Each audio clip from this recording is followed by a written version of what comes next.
Welcome to Yin Yoga Lifestyle. I am your host, Colette Darville, cultivating our body's resilience and inner silence and its application to all aspects of your life. Let's become enlightened and enjoy the power of intuitiveness and creativity.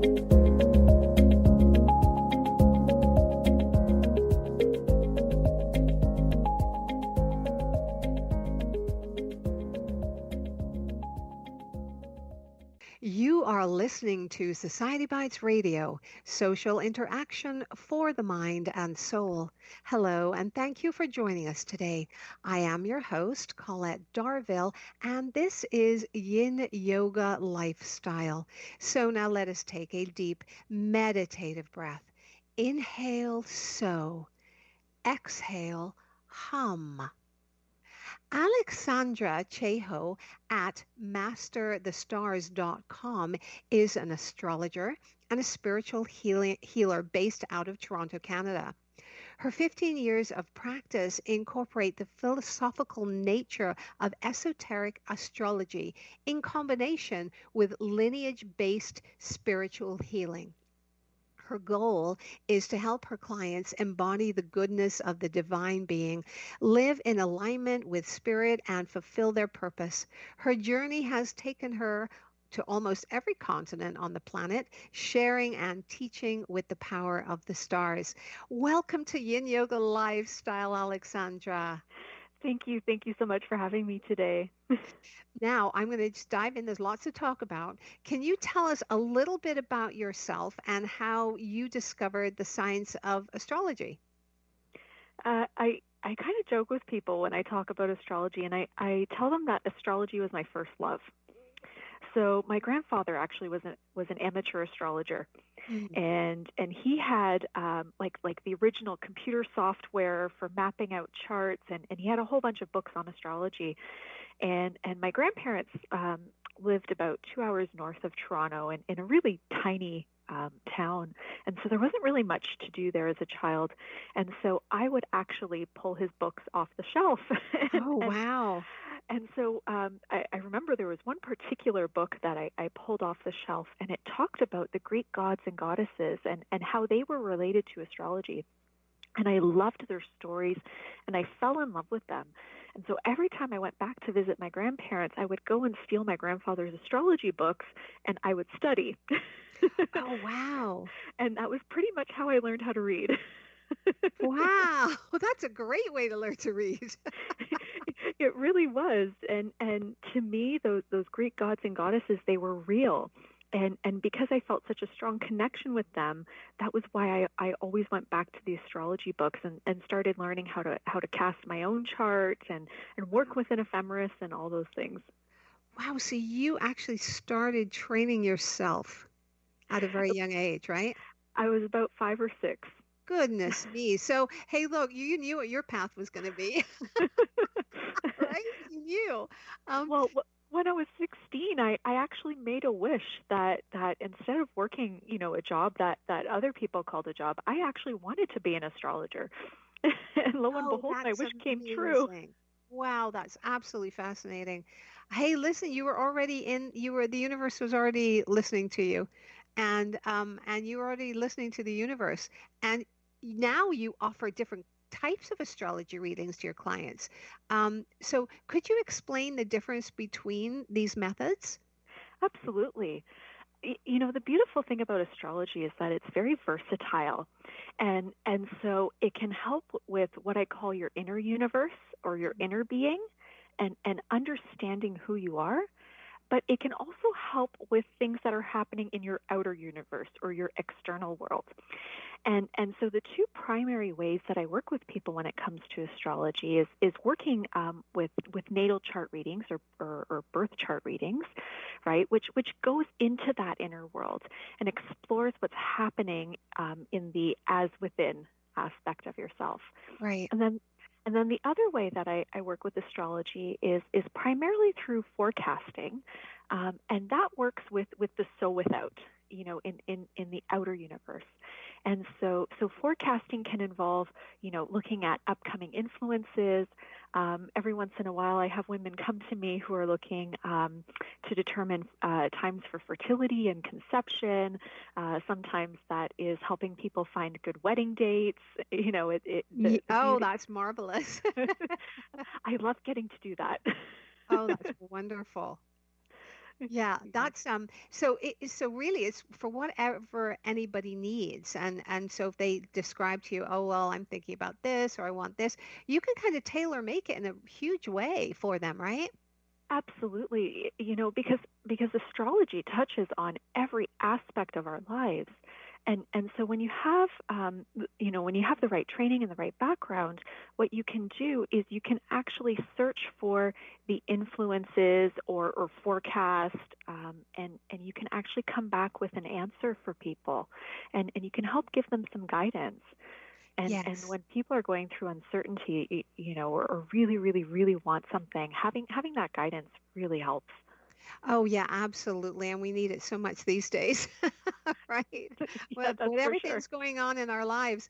Um, when you are conducting a natal birth chart reading, what details does your client provide, and what can they expect to hear? Because I know everybody's different, but is there a general idea?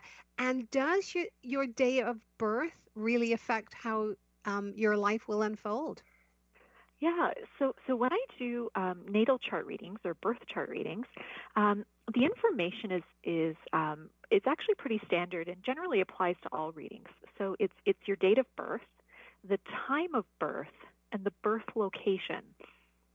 And from Oh, and okay. so from these three pieces, what I'm able to do is I'm able to map out the sky at the time of birth. And so when I do natal chart readings, I mean, there's all sorts of things that we look at, but one of the things that to me is really important in sharing when it comes to someone's birth chart is to give them, a snapshot of some of their spiritual journey moving forward, and getting a good sense of the lessons and the aspects of purpose that are going to present themselves both as opportunities and as challenges, Ah, right? okay. Yeah. So when I do birth chart readings for people, it's kind of interesting because a lot of times they'll see things that they've grown through, and maybe influences that do have a little more of a negative ego kind of twist to them, and they'll see how they've grown through that and are actually starting to transmute that into something positive in their lives, right? And so we Wow. look at aspects of communication, how the emotions and the intuition function. We look at your ability to manifest. We look at the balance of mental, emotional, and spiritual energy. It's a lot of fun when I do the natal chart readings, Oh, and yeah. and and we go deep into all these energies, and you were asking, does the day of your birth really affect how your life will unfold? And Shakespeare said it best: the stars incline, but they do not determine. And so when we look at the natal chart, it gives us an idea of certain tendencies. And the actual reason I named my website Master the Stars is because we actually have the ability to overcome influences that may not be healthy for us, or that Oh, may predispose us to negativity or pain or suffering or that kind of thing. For example, a lot of people that I talk to have aspects in their chart where they're very empathic, and that becomes a battle for them because they feel energies that they don't know how to process, that they don't know how to work with. hmm. And so I work with them to take that one thing that for them in that moment might be negative or a source of pain, and learn how to work with it so that it actually it becomes the gift that it always was, with the right management. Oh my goodness. You're going to get lots of people signing up for that. That's really great. That is such a wonderful way to present it, because we can turn things into positive things, can't we? We can turn the negative into the positive. We really, really want to, right? Absolutely. Astrology can be very alchemical. Yes. It can be very alchemical. And so we do have that ability to transmute the lead, the heaviness within us, into, that gold essence. Yeah, the light, right? Um, Yeah. Okay, I have a question here that I know a lot of listeners are going to want to know. So I have a question before that, but I'm going to skip that because I really want to get to this question. I don't want us to run out of time. Okay, so regarding finding our partners in love and life, are there star signs that work great together and others that are not a good match at all? I mean, but this goes on. This is probably a big topic, right? Yeah. So when it comes to astrology and finding a partner, Mm. there are aspects of it um, that work, and then there are aspects of astrology that have been oversimplified and taken a little bit out of context. Mm. So when you want to look at the astrology between partners, there's something that's called like a Sinistry, or a relationship reading, where you actually look at the interaction between a few things, primarily Venus and Mars. So in everyone's chart, we have the planets in different places, and when we're looking at a relationship, Venus symbolizes how we like to give and receive love, right? And then Mars symbolizes our heat, our passions, our ability to take action. And Venus and Mars are the two lovers of the astrology wheel, right? Or in terms Yes, of the planets of the sky. right. And so when it comes to zodiac signs, you can take two people whose zodiac signs on the surface may be incompatible. And when you look deeper into their chart, you might realize that Venus and Mars in their charts work super well together. Ah, And so that can override a seeming disconnect between their zodiac signs or their sun signs. And I'll give you an example. My boyfriend and I would be a classic picture of that. mm, He's a Taurus, I'm a Gemini, and on the surface, we seemingly wouldn't connect. And yet, when you look deeper into our chart and you see the Venus and Mars connection, it's very strong there, and we mm. have that strong bond. And so, this is where I kind of tell people, if you're only going to base it on an astrology sign, that's almost, what I jokingly call committing signism.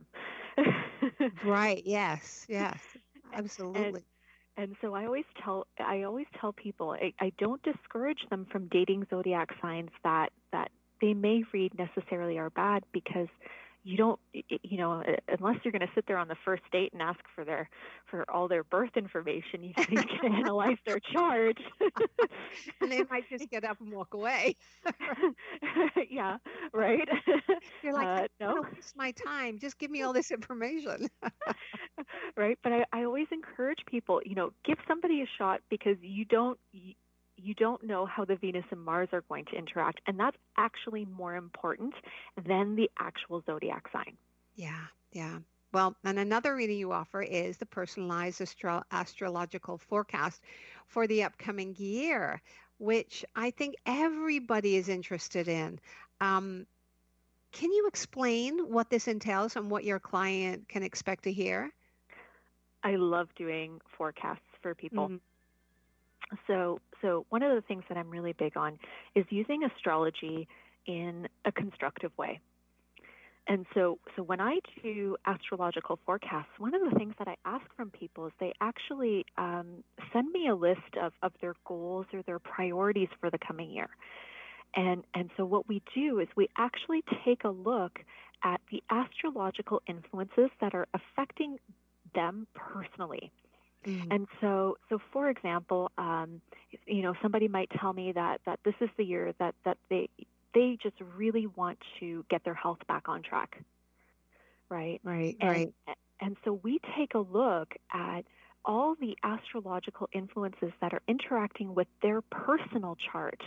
And so when they tell me that they want to get their health back on track, they might say that involves diet, it involves exercise, and maybe picking up, other positive health habits, or it might involve a surgery, Right. right? And so we take a look at